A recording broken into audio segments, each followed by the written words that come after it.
Never did I envision that my life would unfold in such a manner. A woman in her mid-40s stands solitary within the confines of a beautiful house, a profound sense of invisibility enveloping her more than ever before. My husband was perpetually absent. His business trips extended from days into weeks.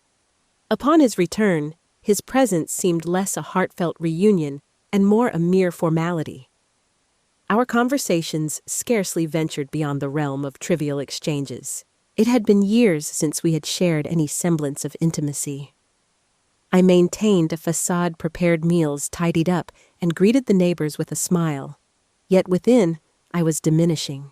In the tender embrace of early spring, my husband revealed that he would be departing once more, this time for nearly a month. I nodded, feigning comprehension. As is my custom, I remained silent. I never did. I believed I had come to terms with this, or at the very least, I thought I had. Merely a week after his departure, my stepson Aiden made his way back from college for the much-anticipated spring break. At the age of 22, he stood tall, exuding politeness, and had consistently maintained a respectful distance from others. Since his middle school days, I had nurtured him, and thus our relationship had consistently been one of quiet formality.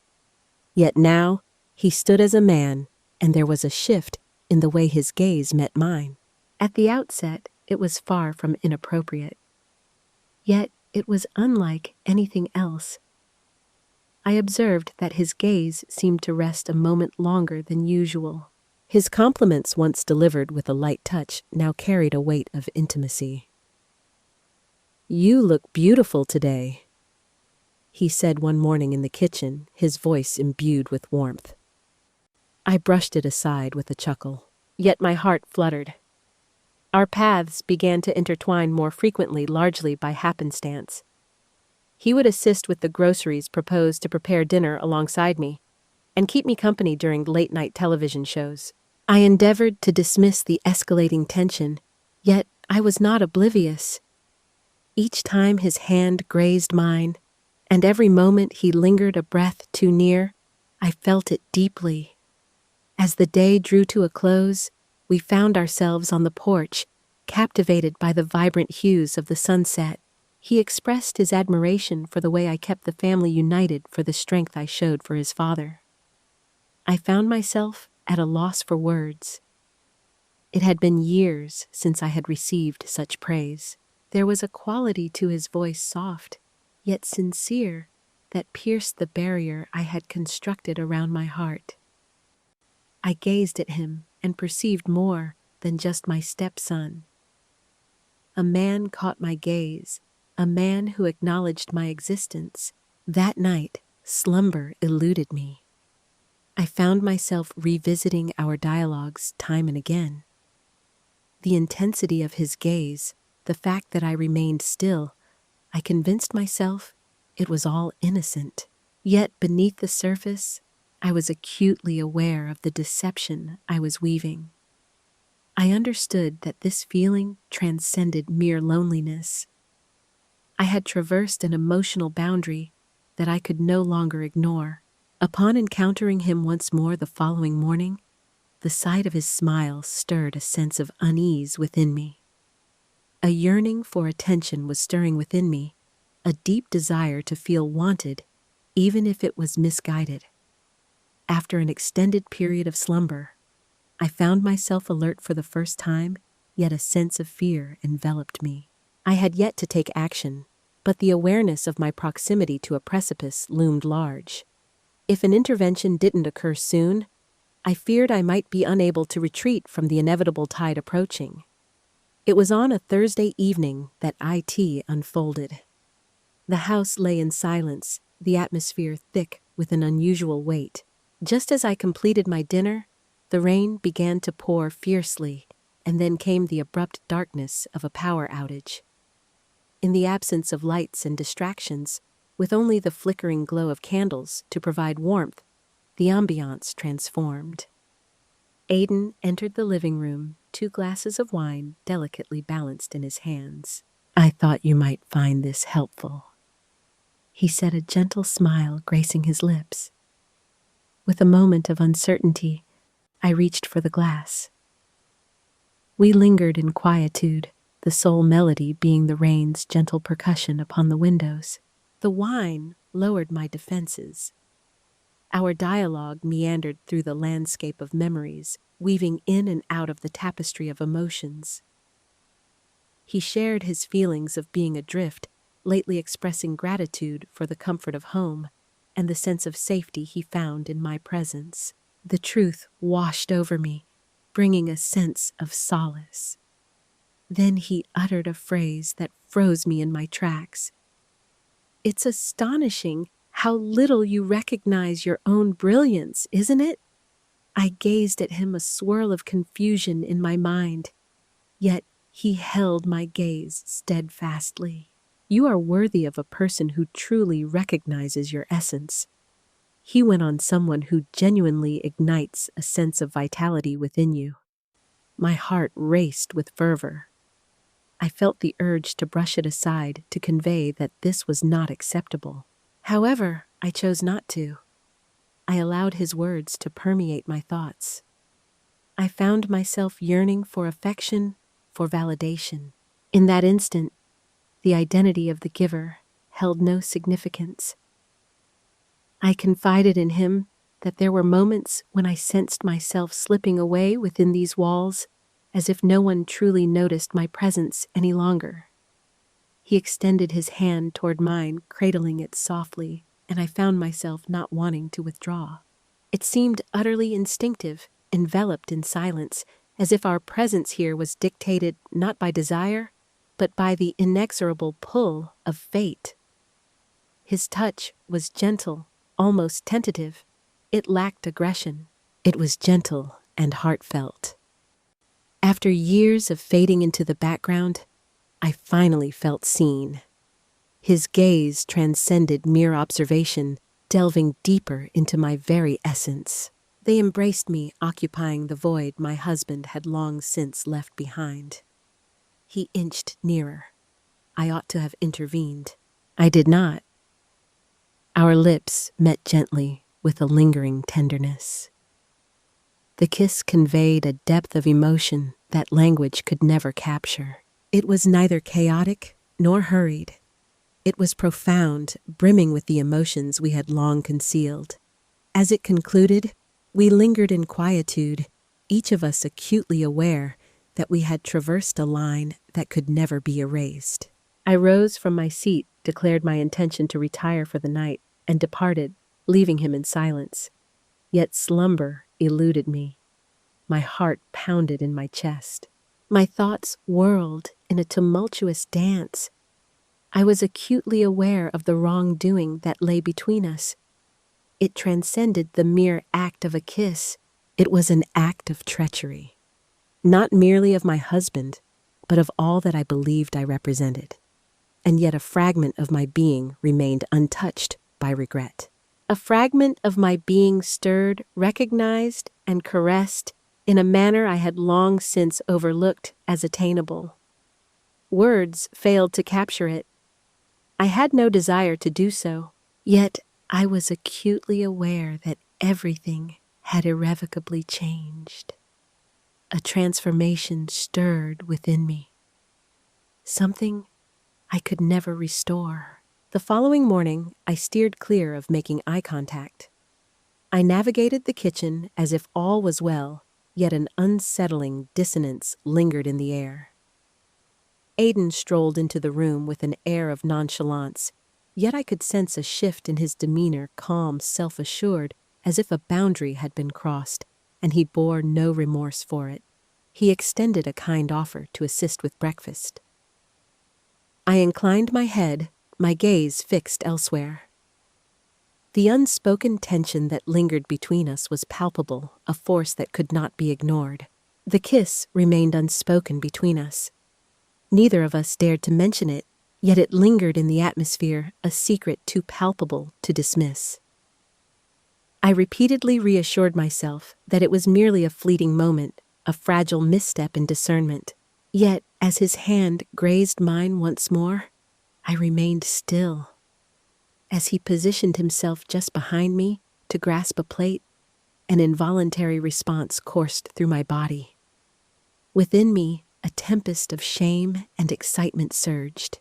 Later that day, I noticed him observing me not casually, but with a deliberate focus. His gaze scrutinized me, examining my face, my gestures every nuance as if it held significance. It had been years since I experienced such a captivating focus, neither from my husband nor from anyone else. It was an error. I was aware of it, yet I found myself unable to resist the allure of wanting more. Aiden found himself dedicating more hours to the comforts of home, rather than the company of his friends. He crafted reasons to linger in my presence: movie nights, running errands, leisurely walks. Our dialogues grew more profound. He inquired about my early years, my aspirations, and the sacrifices I had made throughout the years. I came to understand the extent to which I had concealed my true self in the name of a union that offered me no reciprocation. I made an effort to establish boundaries. I expressed to him that this could not go on, that it was fraught with danger and marked by recklessness. He absorbed the words acknowledged with a nod and offered an apology. Yet in the very next instant, he discovered me in solitude, and with a hushed voice, he confessed that I occupied his thoughts incessantly.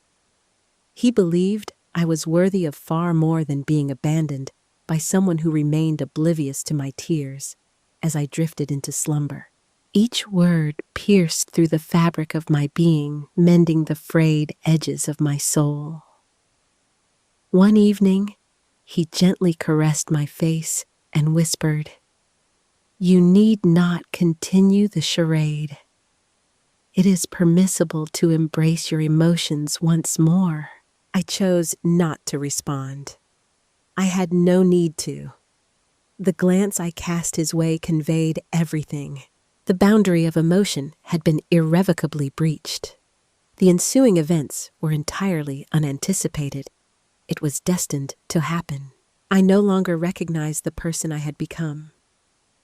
I found myself a woman caught in the throes of guilt and longing, balancing loyalty with an intense yearning to be desired. I reassured myself that I remained in command, that I could halt this before it spiraled out of control. Yet the reality was that I had already succumbed. And yet I was haunted by the potential repercussions, not merely of being discovered, but of the inevitable moment when he would depart again, when his respite would conclude, leaving me solitary in this house once more. Would he carry this version of me along on his journey? Or would I find myself shattered once more? This time, through an irreversible error, Aiden's break was drawing to a close, and the burden of our actions started to weigh more heavily on us both. In his moments of silence, it was evident to me. His gaze spoke volumes, yet his words remained few. Our silence now bore an unsettling weight. He began to pack, feeling a sense of guilt rather than intimacy. With each shirt I folded, I sensed fragments of my delicate world crumbling away. We had indeed crossed a line, but what lies ahead, we never discussed what lay ahead. He made no promises, and I made no inquiries. I sought no illusions. I had spent years ensconced in a deceptive cocoon of safety, alongside a husband who scarcely acknowledged my presence. Yet this was unlike anything else. It was unrefined, powerful, and misguided, yet undeniably authentic. And now, it must come to a close. On the eve of his departure, he approached me, a flicker of uncertainty in his eyes, for the first time since this all began. He made no move to grasp my hand. He gazed at me, an unspoken desire to communicate lingering in the air, yet the words remained trapped within him. I harbor no regrets. He spoke softly, yet I have no desire to disrupt your life either. I nodded, speechless in my silence, my throat constricted. Uncertainty lingered within me, caught between the pangs of heartbreak and the soothing embrace of relief. As he departed the following morning, I lingered at the threshold, akin to a stranger observing someone exit her existence without a hint of formality. No farewells, no commitments, merely a fleeting instant truncated. The house sank back into its silence, yet an unsettling chill lingered in the air. As the days unfolded, my husband came back seemingly untouched by the passage of time. He returned with mementos tales from discussions and recounted business negotiations during dinner. He remained oblivious to my deliberate evasion of his gaze. He remained oblivious to the emptiness that had taken root within me. I had surrendered myself to another body and soul, and though it was evident, it remained a truth known only to me.